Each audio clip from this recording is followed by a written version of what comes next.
अस्सलाम वालेकुम my dear learners. आज हमारा पार्ट 2 है और इसमें हम कुछ डेली यूज़ के सेंटेंसेस सीखेंगे जो कि हम आम तौर पर पता होता है हमें, लेकिन हम बोलते नहीं हैं या ये कि बोलना नहीं चाहते। अगर हम ये घर पे बोलें तो यकीनन जो घर में बड़े छोटे जो भी हैं वो इन जुमलों के आदी हो जाएंगे, और जब ये जुमले घर में मुसलसल बोले जाएंगे तो आहिस्ता आहिस्ता सबकी इंग्लिश कॉन्वर्सेशन इम्प्रूव होगी। चलें स्टार्ट लेते हैं। पहला जुमला, टर्न स्विच ऑफ। टर्न और स्विच ऑफ द लाइट्स। जब हमें लाइट बंद करनी हो या किसी से कहना हो तो हम कहेंगे टर्न ऑफ द लाइट्स या switch off the lights. Turn off the lights और स्विच ऑफ द लाइट्स। अगर आपने बर्तन धोने के लिए कहना है तो हम कहेंगे wash the dishes. Wash the dishes. Similarly अगर आपने कपड़े धोने के लिए कहना है तो wash the clothes. Wash the clothes, और some people also say wash the laundry. Close और शट द विंडोज। अब अगर हमें विंडोज़ बंद करनी है या किसी से कहना है तो हम कहेंगे क्लोज द विंडोज़ और शट द विंडोज़। अगर हम चाहते हैं कि कोई कर्टन मतलब हमारे पर्दे डाल दे तो हम कहेंगे कि draw the curtains. Draw the curtains. अगर हम चाहते हैं पानी पौधों को दे दिया जाए और आप किसी से कहना चाहते हैं कि पौधों को पानी दे दो तो आप कहेंगे water the plants. Water the plants. Table set करनी है, खाने के लिए टेबल सेट करनी है तो आप कैसे कहेंगे? आप कहेंगे set the table. Set the table.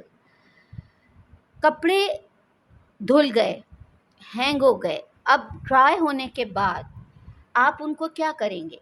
जाहिर है आप उन्हें फोल्ड करेंगे। तो इसके लिए हम क्या जुमला यूज़ करेंगे? Fold the clothes neatly. Fold the clothes neatly. अगर हमें किसी को भेजना है कि जाकर देखो मेल बॉक्स में कुछ कोई लेटर या कोई चीज़ तो नहीं आई, तो हम कहेंगे go and check the mailbox. Go and check the mailbox. कपड़ों को इस्त्री करवानी है, आपको किसी से कहना है तो आप कहेंगे iron your clothes. Iron your clothes.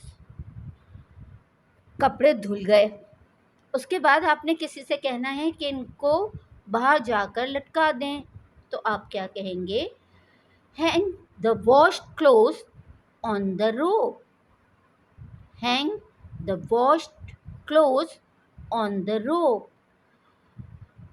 अच्छा, जब हमने खाना खा लिया और जो खाना बच गया है तो आप उसको किस तरह कहेंगे कि जो बचा हुआ खाना है उसको फ्रिज में रख दो? आप कहेंगे put the left over food in the fridge. Put the left over food in the fridge. अच्छा, अगर आपको आलू या सब्जियों में तुरई या कैरेट ऐसी चीज़ें आपको पील ऑफ करना है, उनके छिलके उतारने होते हैं या फ्रूट के छिलके रिमूव करने होते हैं तो हम क्या कहते हैं? पील द पोटैटोज़। अगर आप आलू पील ऑफ करवाना चाहते हैं तो आप कहेंगे पील द पोटैटोज़। अगर आप कैरेट पील ऑफ करवाना चाहते हैं तो आप कहेंगे पील ऑफ द कैरेट्स।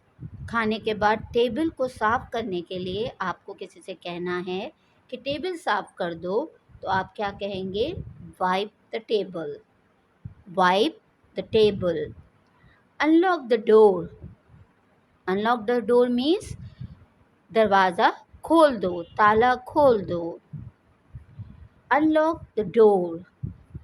अच्छा, अगर आपने कमरा साफ़ करवाना है, अगर आपने, ज़ाहिरी बात है कि मेड तो इंग्लिश नहीं समझेगी, लेकिन आपने किसी से कहना है कि कमरे को साफ़ कर दो और वहाँ पर मॉप कर दो, मतलब पोछा लगा दो, तो आप क्या कहोगे? Sweep and mop the rooms. Sweep sweep means झाड़ू, झाड़ू लगा दें और वहाँ पोछा लगा दें। मॉप एज पोछा लगा दें। Mop the rooms. उम्मीद है कि ये डेली यूज़ के कुछ सेंटेंसेस जो हमने बीच में रखे हैं यानी पार्ट 2 में अपने रखे हैं, ये आप लोग याद करेंगे और घर में इस्तेमाल करेंगे। इसके साथ साथ वक्तन फ़वक्तन मैं अपने लेक्चर्स के दौरान डेली यूज़ के सेंटेंसेस शामिल करती रहूँगी, जिन्हें लर्न करके आप इंशाल्लाह बहुत अच्छी कन्वर्सेशन सीख जाएंगे। सो आज का ये पार्ट यहीं पे ख़त्म हुआ। Thank you.